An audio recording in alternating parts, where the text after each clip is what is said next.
Assalamualaikum warahmatullahi wabarakatuh. Di sini kami kelompok 15 dengan anggota Muhammad Iqbal Abdillah, Yoga Fatwanto, yaitu saya sendiri, Zulfikar Ali Rasanjani dengan Muhammad Sofi Al-Hafi akan membawakan topik mengenai sifat-sifat bahasa reguler. Untuk materi yang pertama, dibawakan oleh teman saya. Waktu dan tempat dipersilakan.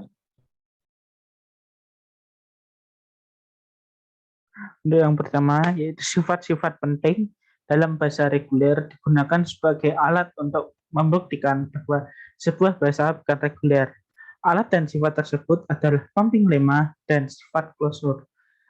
Dengan sifat-sifat bahasa reguler dapat dibuat alat untuk mengenal bahasa-bahasa yang dikonstruksi dari bahasa-bahasa yang lain dengan menggunakan operasi tertentu. Contohnya yaitu yang pertama, irisan dari dua bahasa reguler adalah reguler. Kemudian dengan menggunakan automata yang mengenal dua bahasa yang berbeda, kita dapat membentuk sebuah automaton yang mengenali secara tepat irisan dari dua bahasa reguler tersebut. Sifat closure dapat digunakan untuk membangun automata yang kompleks.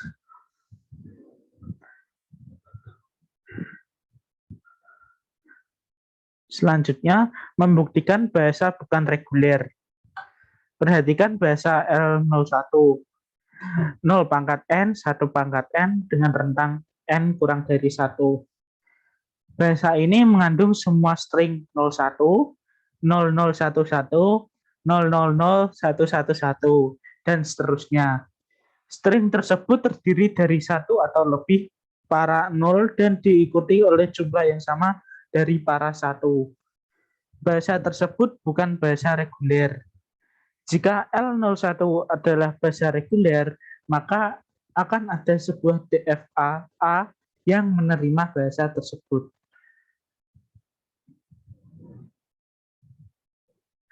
Selanjutnya, sifat-sifat closure dari bahasa reguler. Yang pertama, gabungan dari dua bahasa reguler adalah reguler. Kemudian irisan dari dua bahasa reguler adalah reguler. Komplement dari sebuah bahasa reguler adalah reguler. Difference atau beda dari dua bahasa reguler adalah reguler. Reversal dari sebuah bahasa reguler adalah reguler. Closure atau start dari sebuah bahasa reguler adalah reguler. Perangkaian dari bahasa-bahasa reguler adalah reguler. Sebuah homomorfisme atau substitusi dari string untuk simbol dari sebuah bahasa reguler adalah reguler. Yang terakhir, inverse homomorphism dari sebuah bahasa reguler adalah reguler.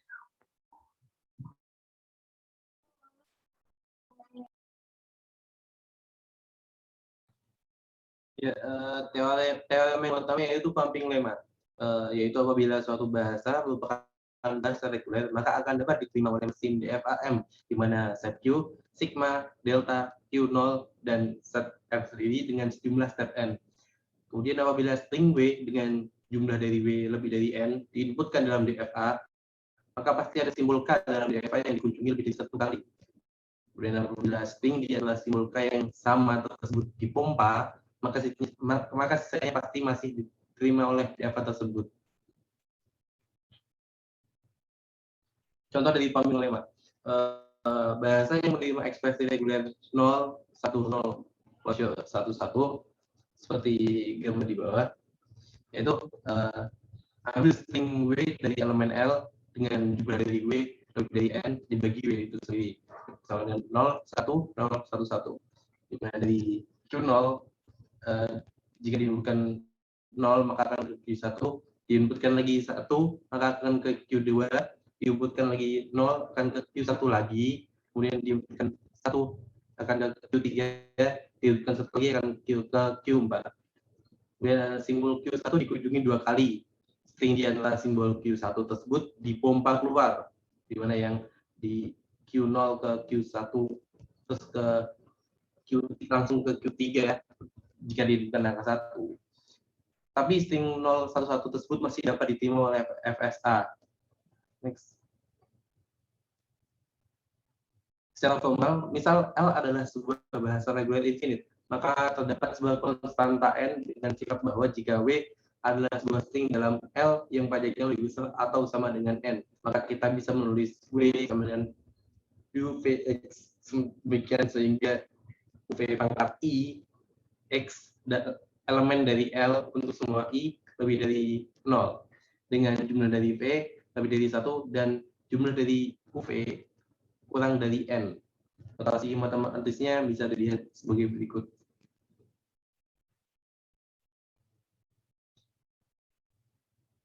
Kemudian penjelasan dari kesimpulan dari pumping lemma itu sendiri ya. Ya, pumping lemma berfungsi mengidentifikasi sifat yang harus dimiliki oleh suatu bahasa reguler. Kemudian pumping lemma sendiri bisa untuk salah satu cara untuk menentukan apakah sebuah bahasa itu tidak reguler. Kemudian untuk memperlihatkan bahwa suatu bahasa infinite tidak reguler, maka kita tunjukkan bahwa untuk nilai n yang cukup besar, sekurang-kurangnya satu untai yang pajaknya n atau misal gagal untuk dapat dipompa. Berikutnya akan dibawakan oleh teman saya. Kemudian klosur dari reguler pada operasi-operasi boolean bagian pertama, yaitu sifat klosur yang pertama adalah 3 operasi boolean, yaitu gabungan, irisan, dan komplement. Yang pertama, misalkan L dan M adalah bahasa pada alfabet sigma, maka L gabungan M adalah bahasa yang mengandung semua string yang berada di L atau M ataupun keduanya. Kemudian yang kedua, misalkan L dan M adalah bahasa pada alfabet sigma, maka L irisan M adalah bahasa yang mengandung semua string yang berada di L dan M. Dan yang ketiga, misalkan L adalah bahasa pada alfabet sigma, maka L komplement adalah komplement dari L adalah himpunan dari string-string di dalam sigma star yang tidak dalam L. Bahasa reguler tertutup di bawah ketiga operasi boolean tersebut.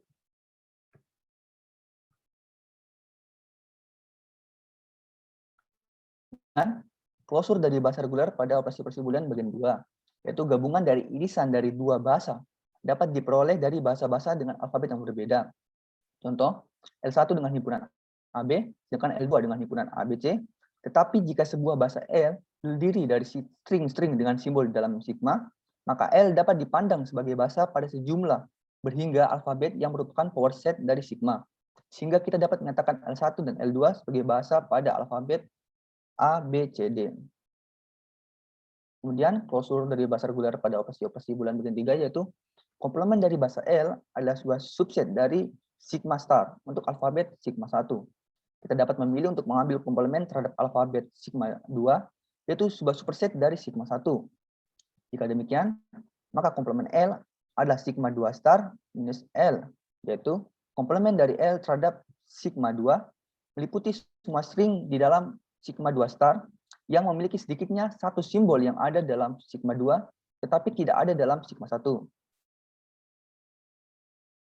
Kemudian, klosur pada gabungan. Dengan teorema 2, jika L dan M adalah bahasa regular, maka demikian halnya dengan L gabungan M.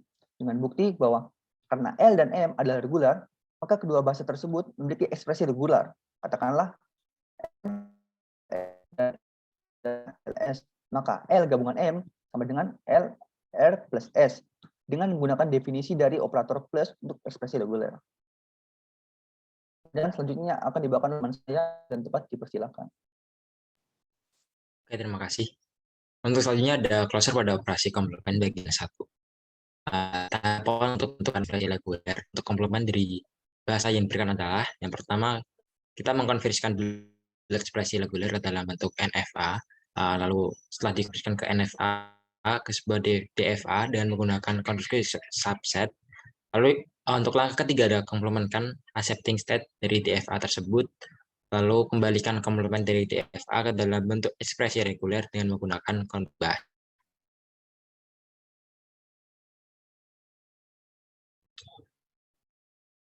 Untuk operasi komplement bagian 2, jadi ada teorema 3, jika L adalah bahasa reguler, maka alfabet dari sigma adalah L komplement sama dengan sigma star, sehingga L adalah dua bahasa reguler.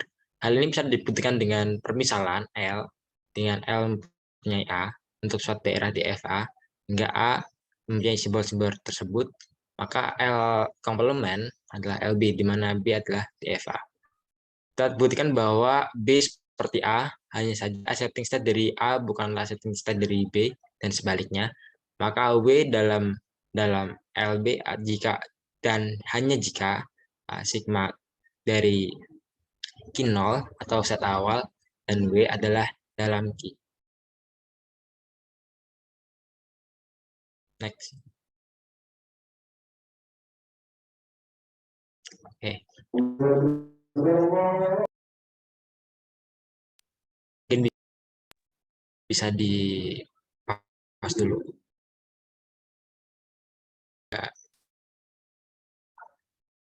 Oke. Selanjutnya ada klausur pada irisan. Pada operasi irisan dari dua bahasa dapat diperoleh dari operasi gabungan atau komplement. Dikatakan sebagai hukum de Morgan seperti N, termasuk bagian dari M, lalu L komplement itu merupakan gabungan dari M komplement. Nah, itu dikomplementkan lagi. Sehingga hukum de Morgan yang lainnya adalah L dengan gabungan M merupakan L komplement diirisan dengan M komplement dan dikomplementkan lagi. Ini merupakan suatu hal yang equal atau sama. Lalu konstruksi langsung dapat dilakukan untuk irisan dari dua bahasa. Konstruksi ini menjalankan dua tipe secara paralel. Lalu untuk teorema 4 yang berisikan jika L dan M adalah bahasa reguler, maka demikian juga dengan L diiriskan dengan M. Lanjut. Oke. Dalam istilah bahasa, L sampai M beda dari L dan M. Ada lemburan string-string yang ada dalam bahasa L, tetapi tidak dalam bahasa M. Bahasa reguler juga tertutup pada operasi pada himpunan. Jika teorema 5 berkata jika L dan M adalah bahasa reguler, maka demikian juga dengan L sampai M.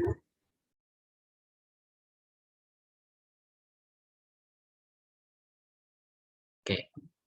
Selanjutnya ada homomorphism. Nah, tadi sebenarnya sudah dijelaskan di awal bahwa homomorphism merupakan sebuah string yang fungsinya pada string yang bekerja dengan mensubstitusikan sebuah string tertentu untuk setiap simbol. Jadi intinya nanti kita melakukan substitusi pada suatu string. Lanjut. Nah, ini ada contoh dari homomorphism.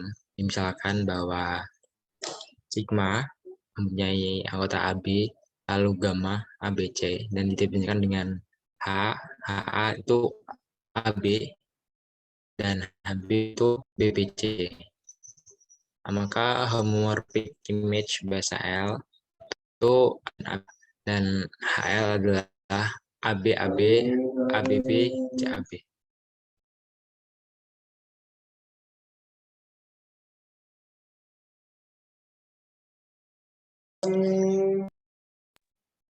Tinggal lagi dong. Saya lanjut, maaf tadi ada sedikit gangguan. Misalkan sigma, AB, dan gamma, BCD, dan didefinisikan dengan HH sama dengan DBCC, dan HB sama dengan BDC, maka homomorphic image bahasa atau LR yang dibentuk dari ekspresi reguler R sama dengan AB, A tambah B, itu di star. Lalu dikalikan dengan AA, nanti di star juga. Sehingga HLR yang dibentuk dari ekspresi reguler adalah R DBCC tambah BDC, nanti BDC di start dulu, dan dikalikan dengan DBCC DBCC start. Next. Silakan untuk moderator menutup presentasi. Sekian dari presentasi kami. Mohon maaf jika ada kesalahan, dan terima kasih telah menonton video presentasi kami.